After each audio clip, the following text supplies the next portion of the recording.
সাপুরিয়া, আমার ভাই কি বাঁচবেনি? যে সাপ কামড় দিছে বিষাক্ত সাপ।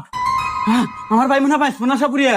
এই তুই কোনো টেনশন করিস না, আমি 42 বছর সাধন করা চিঙ্কু সাপুরিয়া, আমি 100 শুনে হাফ কেজি বিষ নামানা দেই। নন মরে গেল মনে হয়, তাড়াতাড়ি আসেন।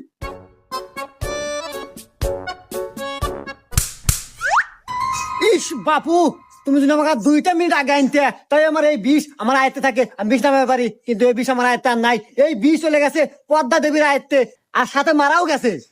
আচ্ছা সাপুরিয়া, আপনি জানি কত বছর সাধনা করিয়া আপনি সাপুরি হয়েছেন?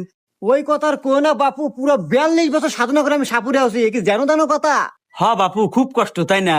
আচ্ছা সাপুরিয়া সাপ, আপনি যে কইলেন ওই মারা গেছে, আরে বাপু ও তো সাপই কামড় দেয় নাই, ও তো ঘুমাচ্ছে। আর যাক সাপ কামড় দিছে এ তো ঘরের মতো। হুমুন্দি কয় গিরা না, এত পেশাল পারে ঘুমায়ও শান্তি নাই। হ্যাঁ